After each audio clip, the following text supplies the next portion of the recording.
cultural understanding of Tourette's is still unfortunately rare, with many people treating tics as morally reflective of hidden truths about those living with the condition. Tourette's can impact people in every area of their lives, with online gaming in many cases not ready to handle the nuance required for discussions of the condition. Let's start at the top. What is Tourette's?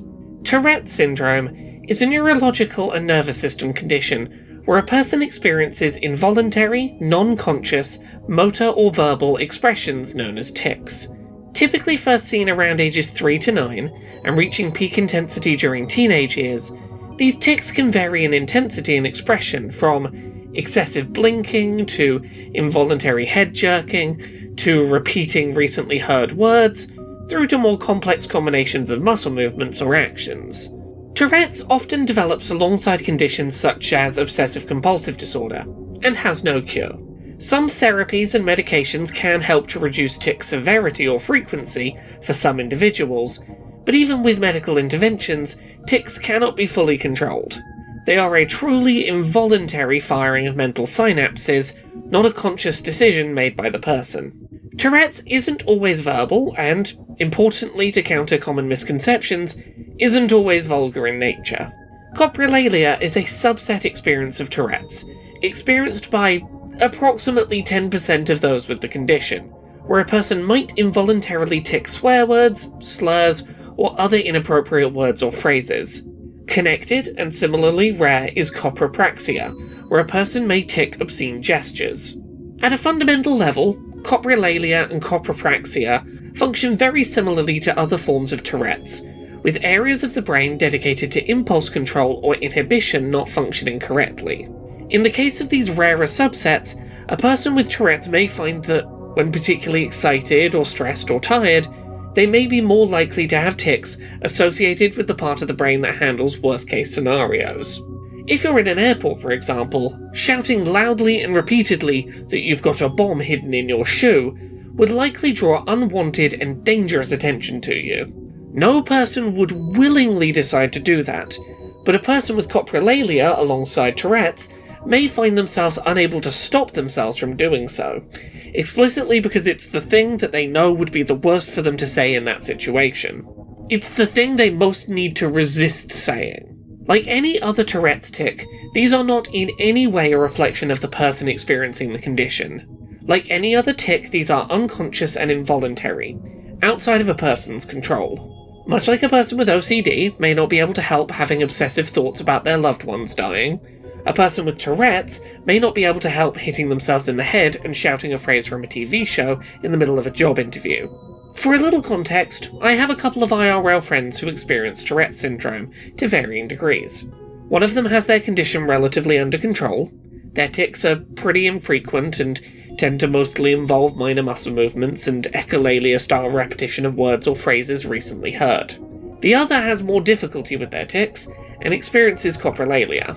They have previously ticked slurs that could be aimed at myself and my identity while in my company. While initially shocking to hear, they apologised and it wasn't a big deal. It's impossible to navigate life never encountering negative terminology, and coprolalia means that sometimes their brain may simply fire off the contents of the "never say this in this scenario, it's the worst thing you could say" folder in their brain. The fact that they ticked a slur related to my being transgender felt targeted in the initial moment, but is something that in hindsight I understand was not malicious. A person knowing a slur, and that it would be bad for them to say, particularly to someone personally impacted or targeted, is expected. If someone has a condition where they can't help misfiring mentally the worst thing to say in a given situation, they deserve understanding and compassion. That person knew that term, and that it would be upsetting for me to be called. Them ticking the phrase uncontrollably was not indicative of any of their actual beliefs. They're a staunch trans ally. With all of this background context out of the way, let's talk about Tourette's in the context of video games. Many gamers with Tourette's, particularly those with coprolalia, find that they have to avoid open lobby voice chat in multiplayer video games. For those with non-coprolalia style Tourette's, unexpected verbal tics can in some games lead to mockery by other players, and in other games can give away tactically important information, such as a player shouting out where they're currently hiding without meaning to. In games with proximity voice chat, for example, a player with uncontrollable verbal tics may unintentionally give away their presence or location, a particular detriment in hidden role games. For those with coprolalia, the possibility exists that they may unintentionally say something on voice chat that is in breach of a game's terms of service, and then get reported by another player and receive an in-game ban. However, many modern online multiplayer video games are built around the assumption that players will engage in voice chat in order to plan team strategy. For those players with Tourette's who choose not to play these types of games using voice chat, many of the same tools designed to help deaf or non-verbal players can also be useful for players with conditions such as Tourette's.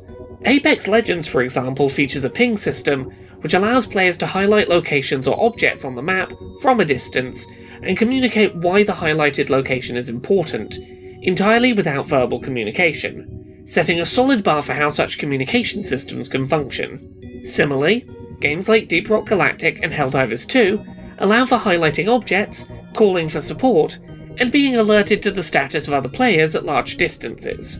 Additionally, games with emote systems can allow for a degree of quick communication of basic info with other players without using voice chat.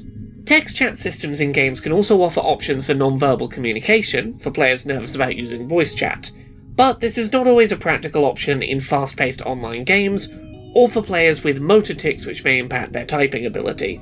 With the above said, some games do notably disadvantage players who are not communicating via voice chat in mixed communication lobbies. For example, if playing Among Us in a lobby with some voice chat users and some text chat users, there's often a perceived imbalance in reliability of information. As a result, offering modes where voice chat is explicitly banned, or other communication methods such as text chat are mandatory, can help players to match up with others playing the same way as them, and even the playing field on communication types. Beyond avoiding voice chat, many players with Tourette's I spoke to struggled with playing video games due to their specific motor tics. For these players, it can be challenging to play games which rely on degrees of consistency in fine motor control, such as carefully aiming down scopes to try and get a headshot in a first-person shooter. For players like these, many of the accessibility features developed for players with coordination or motor control disabilities may also be useful. Aim assist, rewind functions in single-player games to undo a mistake, and gameplay slowdown sliders can all be useful. But additionally, so can features such as VR games allowing the smoothing of unexpected sudden hand movements, as seen in Assassin's Creed Nexus, or options to reduce the registering of accidental rapid repeat inputs, as seen on options on Windows PCs for users with tremors. Now, beyond in-game settings and options available to the player with Tourette's, there are accessibility accommodations that could be made by developers to help more players with Tourette's to be able to play online multiplayer games. Some games, for example Valorant, feature automated voice chat detection software, and will issue temporary or permanent bans to players detected to be engaging in offensive language. For a game like this, which doesn't have the most robust systems for non-voice chat communication, this could obviously lead to a player with coprolalia being banned from the game if they unintentionally say a forbidden word in voice chat. Language that is, quote, inexcusable in polite company could result in punishments ranging from a one-day comms ban to a 1-year full game ban. I understand that automated systems for detecting specific language will primarily impact people deliberately spreading hate within your community. I also recognise that, for a player with coprolalia, this essentially means they cannot risk engaging with voice chat, in case they receive a ban for something unintentional. For many with coprolalia, the more you know that you aren't meant to say a thing, the harder it is to avoid blurting it out unintentionally. In cases like this, I would love to see game developers educate themselves on Tourette's as a condition, and consider developing specific dedicated pathways for people with coprolalia or other forms of Tourette's to appeal infractions. Obviously, there's a lot of nuance into how you implement such a system. The line between a trust-based system and one which requires evidence of disability is challenging to navigate and will vary between regions and approaches different developers take, but at its core, developers need to consider if they feel that players with forms of Tourette's like coprolalia should be banned from voice chat, or if they are willing to make exceptions to policy for them to be able to take part in communicating with other players. Having official policy in place Be that more leniency on when to enact bans or a full whitelisting of specific known disabled users, could do a lot to help players with Tourette's know with confidence if they're safe to use voice chat or not in a title. Additionally, I would love to know what official stances streaming platforms, such as Twitch and YouTube, have regarding users with conditions such as coprolalia form Tourette's. If someone with that form of Tourette's wants to stream themselves playing a video game, and they tick an offensive term, how understanding are those platform holders in their appeal process? Can these gamers stream on their platforms with a degree of protection from automated bans? While alternatives to voice chat in games and motor control accessibility settings are both useful tools for gamers with Tourette's, and already cropping up in games due to their usefulness for players with other different categories of disability, specific education for game developers around the subject of Tourette's, and development of specific accessibility support tailored for those with the condition, are important steps for the game industry to take in the years ahead. Far too many people either have a very narrow view of Tourette's as a condition, or treat tics as voluntary or reflective of the true character of the person involved. We broadly need people to be better educated on the existence and the lived reality of this condition, but additionally we need to tackle the nuance required to make gaming more accessible for people with involuntary response conditions. Thank you so much to this month's Patreon backers who help make this show possible. You can support the show and everything I do at patreon.com/Laura K. Buzz.